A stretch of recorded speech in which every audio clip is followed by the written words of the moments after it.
This is lab 20 on the cat specimen. So here we're working on the pelvic limb, so you're going to remove the skin on the right side. So I actually just take it all the way down and remove the skin all the way down to the paw and take that off. And we've partially removed some of it already, possibly. So anyway, remove the skin and then we'll kind of orient ourselves here where we left off last time. So here we have the internal iliac that we looked at in a previous lab here. We followed the internal pudendal, which is this branch here in the forceps.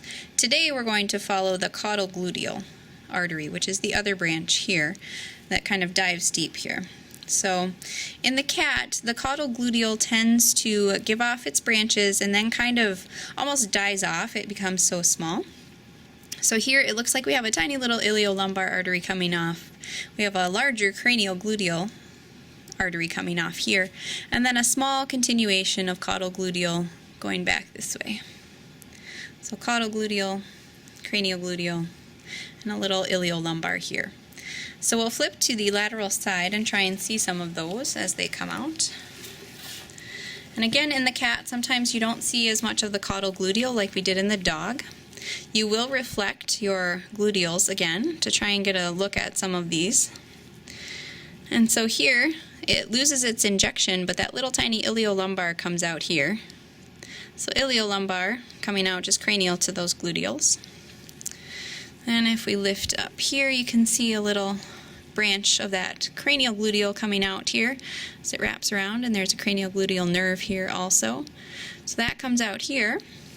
And then you'll have the caudal gluteal, which loses its injection again here. So if I can lift it up, it's just coming out right here. So right in here is the caudal gluteal, just this continuation part coming out here. So it loses its injection, so you can't really tell artery from vein here, but it comes out right here. Caudal gluteal, this would be cranial gluteal right here. Okay, moving back inside the abdomen here to look at the external iliac. So here we have that external iliac artery, and we're going to follow that. And here in the cat, it's a little bit different than in the dog, because in the dog we had a pudendoepigastric trunk. However, in this cat, we don't. We have them coming off separately. So here is that caudal epigastric artery running up on the deep face of the rectus abdominis here. So caudal epigastric. And this comes off of that deep femoral. So deep femoral here, and that little caudal epigastric comes off of there. No pudendoepigastric trunk on this cat. But we do have deep femoral, caudal epigastric, and then we'll look for that external pudendal. So that's going to come out this way, where we saw it previously. And maybe if I just move this, we can see it coming off here. There we go. So here is that deep femoral artery coming off. So we're looking at it from a little bit different view, but this would actually be inside the abdomen still. I've just created a hole to be able to see it. So here was that caudal epigastric, and here we have that external pudendal artery coming off that we saw previously out here. So external pudendal, and then we have a name change. So that deep femoral is now the medial circumflex femoral artery. So that's right here. So medial circumflex femoral continues out the vascular lacuna and then we'll go into the muscle. So I've cut pectineus here and I've kind of torn apart adductor a little bit to be able to see that continuation. So that has two branches. You have a deep branch that in this cat is fairly small right here. So a deep branch and a larger transverse branch continuing through the adductor muscle here. All right, then we'll move back just to orient here.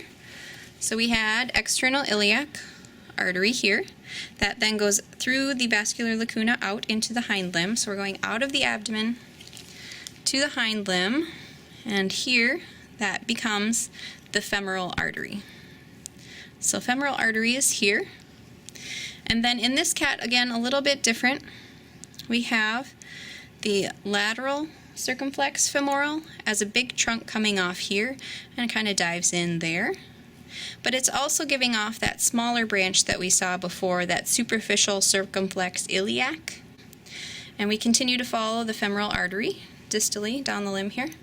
And we have a proximal caudal femoral artery. And then you continue and look for the saphenous. So here we have that saphenous nerve, we have the medial saphenous vein, which is not injected in this cat, and here is that saphenous artery. So saphenous artery is going to run distally here, and we'll have a cranial branch and a caudal branch, and this one gets very tiny. We'll try and pick it up here, and here we have possibly, I don't think I can even pick out the branches. Here's the cranial branch that would go this way, and we would have a caudal branch going this way. So in this cat, we lose our injection and it gets really tiny. But you'll have a cranial branch and a caudal branch, just like in the dog. If it's injected, it'll be easier to see. So saphenous artery. Then you're looking for something going down towards the knee. So that would be descending genicular artery. And then you can cut the muscles and move them out of your way. And continue to follow the femoral artery here. And you're looking for that middle caudal femoral. So here would be middle caudal femoral coming off caudally. And continue to follow femoral. And you're looking for that bigger branch deep down in there. Here, I'll elevate it here with the probe a little bit. So here is that distal caudal femoral, right here, coming off deep down in there. So distal caudal femoral. And then we have another name change. So this then becomes popliteal artery. It's no longer femoral, becomes popliteal, and will dive through and come out on the cranial side, where it then is called the cranial tibial artery. So here we again lose our injection, but we can pick it up here under that cranial tibial muscle. This is the cranial tibial artery. Okay. Just a couple of veins to do, and again, we don't have injection, but I can point out where they are. The medial saphenous vein is here, and that would be a venipuncture site in the feline. So this is medial saphenous here.